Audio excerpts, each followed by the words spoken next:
उत्तर प्रदेश सरकार के चंद माह शेष बचे हैं। ऐसे में सरकार आम लोगों को तमाम योजनाओं का उपहार देने की बात कह रही। सरकार के वादों में कितनी सच्चाई है, इस विषय पर आज हम एक विशेष चर्चा करेंगे। आपको बता दें कि पिछले 4.5 साल में भी लोगों का ये कहना है कि सरकार कार्य कर रही थी, लेकिन थोड़ी शिथिलता थी और इस समय कार्य में तेजी आ गई है। योगी सरकार के प्रदेश में अब चंद माह शेष बचे हैं। ऐसे में सरकार निरंतर आम लोगों को नए उपहार दे रही है, योजनाओं का लाभ दे रही है। आइए जानते हैं, हमारे साथ एक विशेषज्ञ जुड़ रहे हैं, इनसे जानते हैं कि सरकार के इन उपहारों में क्या सही क्या गलत है।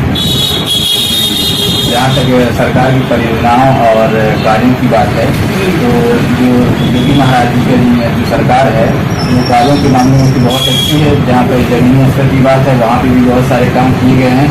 लेकिन आपने देखा होगा कि कोरोना काल में जहाँ तक कार्य की बात है कुछ शिथिल हो गया है, लेकिन ये हम उम्मीद कर सकते हैं कि आने वाले समय में काफ़ी अच्छा काम। अभी लोगों का ये कहना है कि 6 माह से कार्य में तेजी आई है, तो क्या पिछले 4.5 साल काम नहीं हुआ है? नहीं, ऐसी बात नहीं है। 4 साल से भी काम हो रहे थे, लेकिन कुछ उतनी जो रफ्तार होनी चाहिए थी वो कुछ कम हो गई है। बट जैसा कि चुनावी ये मसला चल रहा है, इसकी वजह से कुछ काम आगे बढ़ने के लिए भी की जा सकती है सरकार से। गोरखपुर में निषाद पार्टी ने अपनी शुरुआत एक लोकसभा चुनाव से की थी। आज राष्ट्रीय अध्यक्ष संजय निषाद ये दावा कर रहे हैं कि 2022 में निषाद पार्टी निर्णायक होगी और जिसे चाहेगी उसे मुख्यमंत्री बनाएंगी। क्या ये शब्द ये बयां कर रहे हैं कि निषाद पार्टी के राष्ट्रीय अध्यक्ष किंग मेकर हो गए हैं? इसी संबंध में हमने एक विशेषज्ञ से बात की और इस समय हमारे साथ जुड़ रहे हैं इंजीनियर रुपेश चंद्रिका यादव। रुपेश जी, अभी हम देख रहे हैं कि उत्तर प्रदेश में निषाद पार्टी इस बात का दावा कर रही है कि 2022 में वो सरकार बनाएगी, निर्णायक रहेगी। आपको क्या लगता है?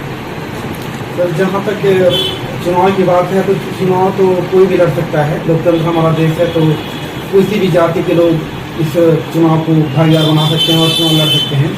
लेकिन चुनाव में जातिगत टिप्पणी करके और जातिगत लोगों को उग्रवाद की तरफ बढ़ा के जाति वो चुनाव लड़ना मेरे हिसाब से सही नहीं है। और हम देख भी रहे निषाद पार्टी जो है एक जाति को लेकर ही आ रही है। ऐसे हम कह सकते हैं कि जातियों में विभाजन करने का काम कर रही है। तो जातियों में विभाजन करके चुनाव नहीं जीता जा सकता। जब तक आप सभी वर्गों को साथ में नहीं लेके चलेंगे तब तक कोई भी व्यक्ति चुनाव नहीं जीत सकता। तो जाति के नाम पर निषाद पार्टी अगर 22 में चुनाव लड़ेगी तो मेरे हिसाब से वो चुनाव नहीं जीतेगी। उनको सभी दलों को लेकर साथ चलना होगा, सभी जाति के लोगों को लेकर साथ चलना होगा।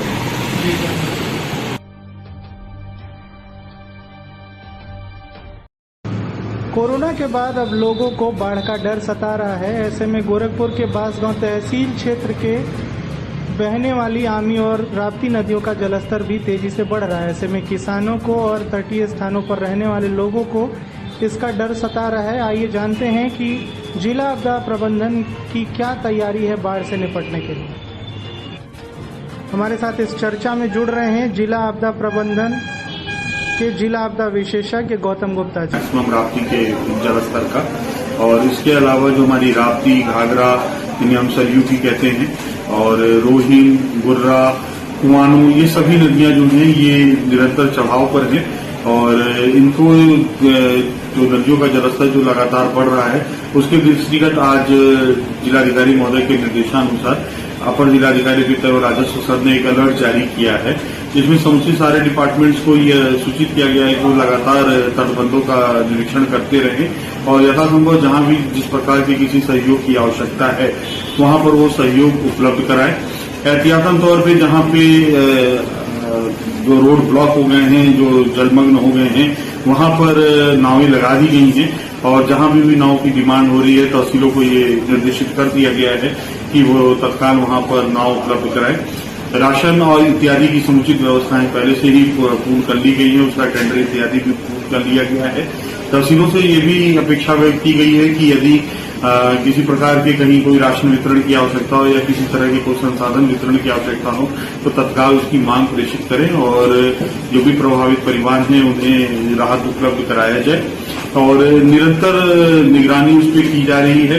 कंट्रोल रूम हमारे वहां संचालित है जिसका दूरभाष नंबर 0551 220 1796 है तो उस पर भी व्यक्ति अपना कॉल करके अपनी बांसगांव का सामुदायिक स्वास्थ्य केंद्र अपनी पहचान खोता जा रहा है। अगर बात करें अस्पताल में व्यवस्था की, तो आंतरिक व्यवस्था जहां ठीक है, वहीं बाहरी आवेश और इसके परिवेश से ऐसा प्रतीत हो रहा है कि जैसे कई वर्षों से बांसगांव अस्पताल की पेंटिंग ही नहीं कराई गई हो। आपको बता दें कि बाहर से पढ़ के आसानी से आप नहीं समझ पाएंगे कि ये अस्पताल है या क्या है। यहाँ कई दिनों से वैक्सीनेशन के क्रम की भी बात करें तो उसमें अनियमितता पाई जा रही है। लोग